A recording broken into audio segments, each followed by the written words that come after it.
என்பே விறகாய் இறைச்சி அறுத்திட்டு பொன்போல் கனலில் பொரிய வறுப்பினும் அன்போடு உருகி அகம் குழைவார்க்கு அல்லால் என்போல் மணியினை எய்த ஒண்ணாதே. இந்த பாடல் திருமூலருடைய பாடல், அன்புடைமையிலே வருகின்ற ஒரு பகுதி.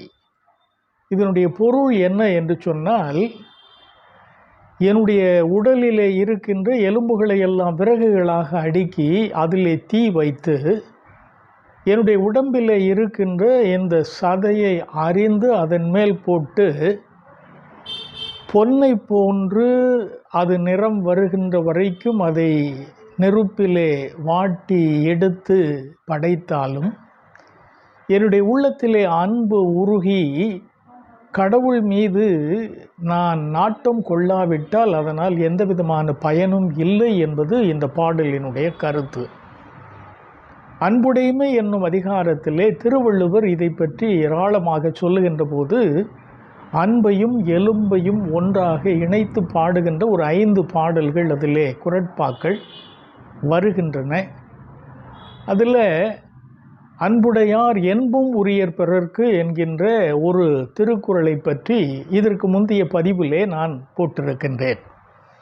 அதாவது அங்கே வருகின்ற அந்த எலும்பு என்ற எலும்பையும் அன்புடையார் மற்றவர்களுக்கு கொடுக்கக்கூடியது அப்படின்னு சொல்லுகின்ற போது அந்த எலும்பு என்பது ஆகுபெயராய் இந்த உடலை குறிக்கின்றது. கடவுள் நமக்காக நம்முடைய உடலை கொடுக்கின்றார், அதான் பலி கொடுக்கின்றார் என்பதாக பார்க்கின்றோம். இப்போ இங்கே திருமூலர் சொல்லுகின்ற போது நான் கடவுள் மீது அன்புடையவனாக இருக்கிறேன் என்று சொல்லி என்னுடைய உடம்பிலே இருக்கின்ற எலும்புகளை எல்லாம் விறகாக ஆக்கி உடம்பில் இருக்கின்ற அந்த சதையை அறிந்து அதன் மேல் போட்டு சுட்டெரிக்க கொடுத்தாலும் கூட என் உள்ளத்திலே கடவுள் மீது அன்பு இல்லை என்று சொன்னால் அதனால் எந்த விதமான பயனும் இல்லை. இதை குறித்து பவுலடிகள் தன்னுடைய கொரிந்தியருக்கு எழுதிய 1வது திருமுகத்திலே 13வது அதிகாரத்திலே ஒரு அழகான திருவசனம் வருகின்றது. 1 கொரிந்தியர் 13:3 எனக்கு உண்டான யாவற்றையும் அன்னதானம் செய்ய கொடுத்தாலும் என் உடம்பினை சுட்டெரிக்கப்படுவதற்கு கொடுத்தாலும் அன்பு எனக்கு இராவிட்டால் பயன் ஒன்றுமில்லை.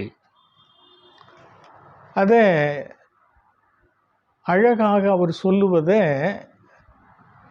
சிபி ஞானமணி என்பவர் தன்னுடைய கீர்த்தனையிலே பார்க்கின்ற போது துணிவுடன் உடலை சுடக் கொடுத்தாலும் பணிய அன்பு இல்லால் பயன் அதில் இல்லை. ஆக இந்த காலங்களிலே நாம் பார்க்கின்ற போது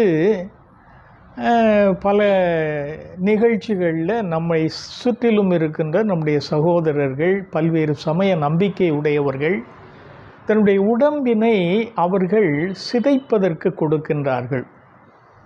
அதாவது அலகு குத்தி அதையெல்லாம் நாம் பார்க்கின்ற போது பயங்கரமான ஒரு இந்த உடலை அவர்கள் சித்திரவதை செய்கின்றதை பார்க்கலாம். அது நான் நேர்த்திக்கடன் செய்கின்றேன். அலகு குத்துகின்ற போது முன்னால் நாம் பார்த்ததை விட இப்பொழுது இருக்கின்ற காலகட்டங்களிலே முதுகிலே இருக்கின்ற அந்த தோலுக்கு மேலே அந்த அலகினை அந்த கொக்கியினை மாட்டி அதிலே ஏராளமான தேங்காய் அந்த குலையினை அவர்கள் தெருவிலே இழுத்து கொண்டு வருவதை பார்த்திருக்கிறேன். அதே போல் ராட்டினத்திலே தன்னுடைய உடம்பிலே அந்த அலகுகளை குத்தி சுற்றி வருவதையும் பார்த்திருக்கின்றேன். அடுத்தது இந்த நெருப்பிலே நடப்பது பூ மிதி விழா என்பதாக ராமநாதபுரம் மாவட்டம், இந்த காரைக்குடி, திருப்பத்தூர் இந்த பகுதிகளிலெல்லாம் அதிகமாக செய்கின்ற நிகழ்ச்சிகளை நான் பார்த்திருக்கின்றேன். ஆக இந்த நெருப்பிலே தன்னுடைய பாதங்கள் சுட சுட அதிலே கடந்து சென்று போகின்ற பகுதிகள். திருவிவிலியத்திலே கூட கானானியரிடத்திலே அல்லது இஸ்ரவேல் மக்கள் அல்லாத மக்களிடத்திலே சிலை வழிபாடு செய்கின்றவர்களிடத்திலே இப்படிப்பட்ட ஒரு பழக்கம் இருந்து வந்திருக்கிறதை நாம் பார்க்கலாம். இன்றைக்கு கூட வெளிநாடுகளிலே பல்வேறு இடங்களிலே தன்னுடைய உடம்பிலே இந்த அலகு குத்தி நேர்த்திக்கடனை செய்கின்றதை கூட நாம் பார்க்கலாம். இதன் மூலமாக கடவுளை ஒருவரால் அடைந்துவிட முடியுமா என்றால் இல்லை என்பதாக திருமூலர் போன்றவர்கள் அழகாக சொல்லுகின்றார்கள். அதான் இந்த உடலை, அதாவது என்பே விறகா இறைச்சி அறுத்திட்டு பொன்போல் கனலில் பொரிய வறுப்பினும், என்னுடைய உள்ளத்தில் அன்பு, இறைவன் மீது எனக்கு அன்பு இல்லாவிட்டால் என்போல் மணியினை எய்த ஒண்ணாதே என்று சொல்லுகின்றார். அப்போ திருமூலர் இறைவனை அவர் எய்திருக்கிறார்.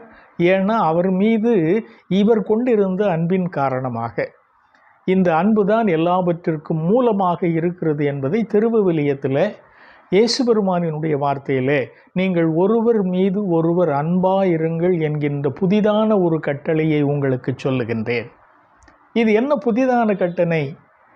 ஒருவன் தன் மீது கொண்டிருக்கின்ற அன்பை போல மற்றவரிடத்தில் காட்ட வேண்டும் என்று சொல்லுவது இயேசு பெருமான் சிலுவையில் அறையப்படுவதற்கு முன்பாக அவர் பேசுகின்ற போது ஒருவரில் ஒருவர் அன்பாயிருக்க வேண்டும். அந்த அன்பு இல்லை என்று சொன்னால் தீயிலே மிதிக்கிறதுனாலேயோ அலகுகள் குத்தி கொள்ளுவதனாலேயோ பல இடங்களிலே தலையின் மீது தேங்காய்களை போட்டு உடைத்து தன்னுடைய நேர்த்திக் கடனை செய்வதனாலேயோ கடவுளை அடைந்து விட முடியாது. அவர் மீது அன்பு வேண்டும். கடவுள் மீது கொள்ளுகின்ற அன்பு என்பது நாம் நமக்கு பக்கத்தில் இருக்கின்ற மற்றவர்களிடத்திலே ஒருவரோடு ஒருவர் கொள்ளுகின்ற அந்த அன்பு உயர்ந்தது என்பதை திருமூலர் போன்ற பெரியவர்கள் விவிலியத்திலே சொல்லப்பட்டிருக்கின்ற கருத்துக்களை எதிரொலிப்பதாக அமைந்திருக்கிறதை நாம் பார்க்கலாம். இன்னொரு பதிவிலே உங்களை நான் சந்திக்கின்றேன். ஒருவரோடு ஒருவர் அன்பு கூறுங்கள். நன்றி, வணக்கம்.